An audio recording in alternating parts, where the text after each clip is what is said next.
जय हरी माऊली. कसे सगळेजण. माझ्या यूट्यूब चॅनलमध्ये मी तुमचं अगदी मनापासून स्वागत करते. आणि आता जवळपास महिना झाला तसं माझा काही व्हिडिओ झाला नाही, कारण की कामं पण चालू होते. थोडासा पहिल्यांदा पाऊस होऊन जायला होता आणि आता तर जसं श्रावण महिना लागला का तसा पाऊसच नाही आमच्याकडं. मक्का ते जर बघितलं ना, सुकल्यावानी झालेलं आहे. हे बघ इकडं मक्का आहे आमची, ती खूप सुकली. पण पावसाची खूप गरज आहे अशा पिकांना. पण आता नेमकं दाणे भरायची वेळ आहे मक्काची, आणि आता पाऊस काही येईना. पाऊस यायला पाहिजे. आणि आता इतके दिवस व्हिडिओ काढायला पण वेळ नाही भेटला, कारण की भरपूर असे कामं चालू होते. मुगाच्या शेंगा तोडायच्या होत्या, आलं खुरपायचं होतं.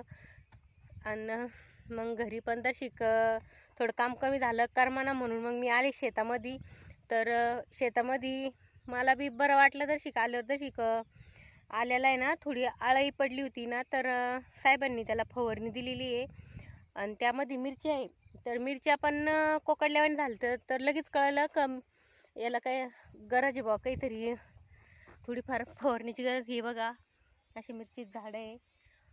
पण आम्हाला माझ्या चॅनलवर 1-2 जणांनी सांगितलं की आल्यामध्ये ताई तुम्ही मिरच्या लावू नका, कारण की आपलं उत्पन्न घटतं, आपल्याला पाहिजे तसं ॲव्हरेज नाही भेटत. पण मग आता असं वाटलं मनाला का आपली ही मधली जागा थोडी मोकळी ना बा, मग ड्रिपपाशी थोडं मिरचीचे 2-4 झाडं लावा. पण लावले तर आम्ही सगळ्या रानातच लावून दिलेली सगळी.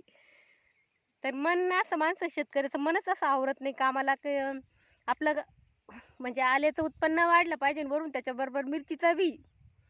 ते नाही म्हणत का गाडी बरोबर नरळीची जत्रा, अशी गंमत झाली आमची होली आज आता. कारण की मग शेतामध्ये असं वाटतं याच्यात काहीतरी लावा, जिथं मोकळं रान दिसलं तिथं लावा वाटतं, कुठं काही करावं वाटतं. तर सांगितलं आम्हाला, चांगलं सांगितलं, कारण की मिरची लावल्या थोडंसं आपण येतो तिथं थोडं आल्याला धक्का लागतो, कारण की ती मिरची आल्याचं खालचं खत थोडंफार ती ओढतीच ना. तर मग आपलं उत्पन्न तेवढ्या जागेतलं कमी होतं.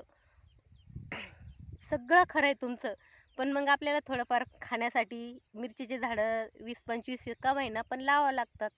मग लावले आम्ही, जादा नाही लावले. वाटत होतं सगळ्या याच्यात लावा, तर निम्म्या याच्यात लावले, निम्म्या याच्यात नाही लावले. आणि इकडं साहेबांनी पाण्याची टाकी आणून ठेवली, कारण की फवारणी केली म्हणजे कधी पण पाईपलाईन पाणी भरून ठेवलं का फवारणीला सोपं जातं. आणि घरापासून पंप भरून पाठीवर आणायचं म्हटलं का जड जातं. तर मग इथं साहेबांनी मग आपली फवारणी, कारण की जेवढ्या वेळेत आहे तेवढ्यात वेळेत झाली पाहिजे. आणि मग टाकी भरून ठेवली का मग फवारणी पण व्यवस्थित होती आणि थकवा पण येत नाही.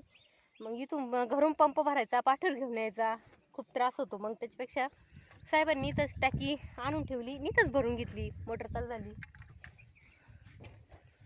ही बघा ही अशी टाकी आहे, आणि ती शेजारी ही छोटी एक, दोन्ही पण भरून ठेवलेली. हे बघा पाण्याची ही पण भरलेली आहे.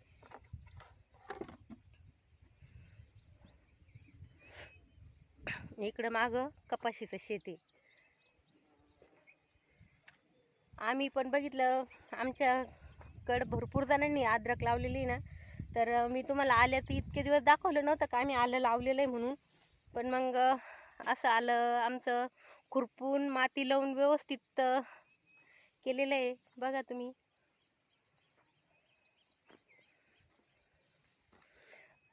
कसं जुने लोकांचं कशी म्हण असायची, जिथं हात फिरण तिथं लक्ष्मी असती. तर त्यांचं बरोबर आहे, कारण की जिथं तिथं कष्ट केले, जिथं तिथं व्यवस्थित आपण आपलं म्हणजे कामाची योग्य रीतीने जर व्यवस्थित व्यवस्थापन जर पिकाचं केलं तर मग व्यवस्थित येतं. तर आमची आजी आमची जगात म्हणजे आता आमच्यामध्ये राहिलेली नाही आहे. तर आमची आजी कायम आम्हाला बारीक निरीक सांगायची, शिकायची. तिच्यापासून सगळं आम्ही काही शिकलो. तर ती कायम म्हणायची, आपण सारून जरी घेतलं ना तरी ती म्हणायची की बाई जिथं हात फिरन तिथं लक्ष्मी असती. तर आपण शेतात जर गेलं, खुरपलं तर आपलं पीक खुरपलं ते एकदम निर्मळ होतं, त्याचं उत्पन्न वाढतं. म्हणजे असं तिचं म्हणणं असायचं. पण ती खूप बारीक निरीक गप्पा सांगायची शेतीची, तिला खूप अशी आवड असायची. आणि इकडे ही आमची मक्का आहे. मक्का बघा, तिला पण आशा आहे पाऊस कधी पडेल, पाऊस. कधी येणार, कधी आपल्याला पाणी मिळणार. तर आता कणस निघलेले आणि आता निम्म्या भागी कणस आहे. पण मग ते कणस दाणे पोसण्यासाठी पावसाची खूप गरज आहे, कारण की पाऊस नाही महत्वाचं आहे.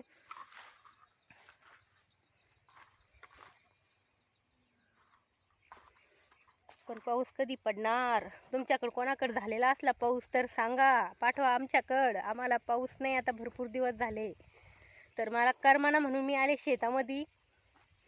तर म्हटलं चला तुम्हाला पण तुमच्यासोबत पण गप्पा शेअर करावा, आल्याच्या मक्याच्या पाऊस पाणी कसं आहे काय विचारावं, एवढंच होतं. कारण की मी पण बऱ्याच दिवसाचा व्हिडिओ नाही काढला, कारण की कामं भरपूर असे चालू असताना, कारण की होत नाही एवढं अर्जंट सगळं शेअर करणं म्हणल्यावर बी. शेतामध्ये आम्हाला भरपूर असे कामं असतात. इतके दिवस मागचा व्हिडिओ तुम्ही बघितले कोरपडीचा होता.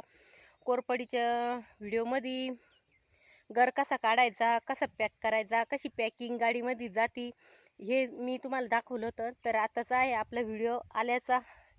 तर मी आल्याचं तुम्हाला मी दाखवलं सगळं. त्यात मिरच्या कशा, आलं कसं, मिरच्या पण एकदम टवटवीत आहे, कारण की आल्याबरोबर मिरच्याला फवारणी होती. दोन्ही कामं संगच होती. आणि मस्त असं पीक आपल्या शेतामध्ये. पाऊस जर आला तर आणखीन डामाडौलाने पीक डोलन आपल्याला. तर आजचा व्हिडिओ कसा वाटला? चॅनलवर जर जे कोणी नवीन असेल ना, तर पहिल्यांदा चॅनल बघत असाल तर चॅनलला सबस्क्राईब करा, व्हिडिओला लाईक करा, शेअर करा, सबस्क्राईब करा. आणि आणखीन काही नवीन नवीन व्हिडिओ बघण्यासाठी चॅनलला सबस्क्राईब करून ठेवा, कारण की जेणेकरून आमच्याकडून जेवढं म्हणजे आमच्या पिकातून तुम्हाला काही वेगळं बघायला भेटेल व्हिडिओमधून. कारण की आम्ही कशी पीक करतो कसं नाही. आणि शेतात नवनवीन उलाढाल चालू असते, कारण की शेतकऱ्याचं काही ना काही चालूच असतं ना. त्याच्यामुळं भरपूर काही असं सांगायला असतं, भरपूर अशी पिकं असतात शेतामध्ये घ्यायला. आणि ह्यो आनंद म्हणजे एकदम शेतकऱ्यासाठी ना, एकदम असा मन असं शेतामध्ये आलं प्रसन्न होतं, असं माझं म्हणणं आहे. कारण की नाही आपण शेतामध्ये आलो नुसतं आपण घरात तर कधीच असं कुडकुडल्यावानी माणूस राहतं. तसं शेतात आलं ना, मोकळी हवा, मोकळं वातावरण, मोकळे ढगं बघायला भेटतात. आणि त्यातले त्यात पाऊस आल्यावर तर आणखीनच भारी वाटतं. आणि एवढं हिरवंगार निसर्ग म्हणल्यावर हे आपलं नशिबाचे बरं का. खरंच सांगायचं म्हणल्यावर हे आपल्या नशिबाचे. एवढ्या अशा हिरव्या निसर्गरम्यामध्ये आपण वागवतो, याचाच खरं अभिमान पाहिजे आपल्याला. खरंच आपल्या नशिबात शेती म्हणून, शेती तरच सगळं काही सक्सेस होतं. तर माझा आजचा व्हिडिओ कसा वाटला कसा नाही, चला मग भेटू पुढल्या छान अशा व्हिडिओमध्ये. आवडला तर लाईक शेअर सबस्क्राईब करा. चला, जय हरी.